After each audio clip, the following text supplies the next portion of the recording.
leading in this. At the same time, as we were working on this bill, we were also working on the reauthorization of PEPFAR with the late chairman of the House Foreign Affairs Committee, Chairman Tom Lantos, and now, of course, Chairman Howard Berman.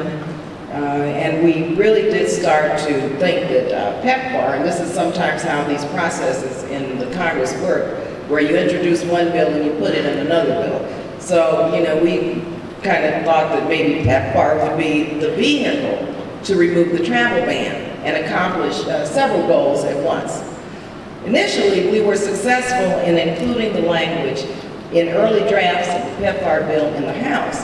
But as the bill started to move, we made a decision, and this was a strategic decision, to remove the language to avoid the possibility of any mischief on the House floor. And I think you who are following what takes place on the House floor see a lot of mischief taking place. And we did not want to risk the PEPFAR bill to the arcane procedural rules in the House. So in exchange, we received assurances from our leadership that they would work to ensure that the ban was repealed in the Senate PEPFAR's bill.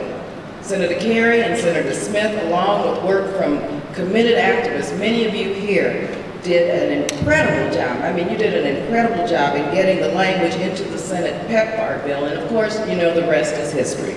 I am tremendously pleased to be able to report to you that last Wednesday, and I was at the signing ceremony, the President signed the bill, our PEPFAR bill, which included, of course, the repeal of the abstinence-only provision, but also included an end to this 15-year statutory ban as part of the PEPFAR legislation. So that happened last week.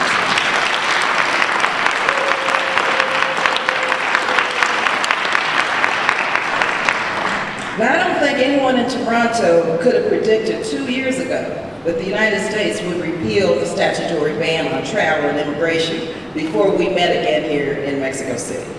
But we believe it was worth trying. And moreover, we believe that under the right circumstances, we could do it. Again, we continue to say, yes, we can. Si se puede. We have to know, when it comes to issues of human rights, that our task is never over, and we have to do everything we can do to correct such major injustices still within many of our laws. And though we have removed the ban now from the statute governing immigration into the United States, the ban itself remains in effect by regulation. The difference now is that the Secretary of Health and Human Services has the authority and the discretion to remove this ban from the list of diseases that trigger automatic inadmissibility. And so I've talked with the Secretary, and I feel very confident that these regulations are going to move forward. I'm very confident. But to make sure, this week, Chairman Henry Waxman and myself, who chairs the Government Oversight Committee and is doing a phenomenal job as it relates to HIV and AIDS, and Henry Waxman is not here, but let me tell you, he is a true leader in our cause. We are writing to encourage the President to overturn this regulatory ban on travel and immigration as quickly as possible. So if you're from the United States, I urge you to contact your member of Congress and get them to sign on to the letter. This is one of those things we have to do within our own internal operations in terms of what we do, Chairman Waxman and myself, in lobbying. So you have to call your members of Congress. And if you're from outside of the United States, call your friends in the United States and get them to call their members of Congress. We need as much help as we can get.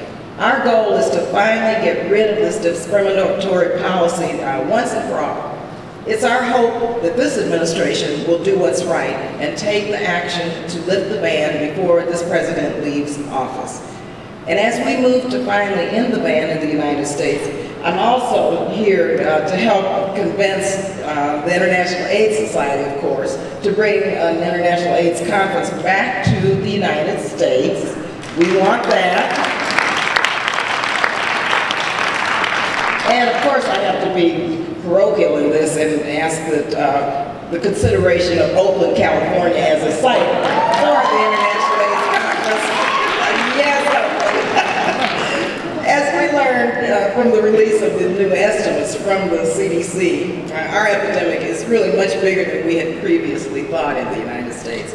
Bringing the AIDS conference back to the U.S. would help to refocus and reinvigorate the response to our own domestic AIDS epidemic, especially among the African American community and communities of color. So that's another mission that I'm on at this International AIDS Conference. And I just want to thank all of you so much for your support, but most of all for what you do each and every day on the front lines on behalf of the struggle for justice, the struggle to end HIV and AIDS, and the struggle to stamp it from the face of the earth. Thank you again.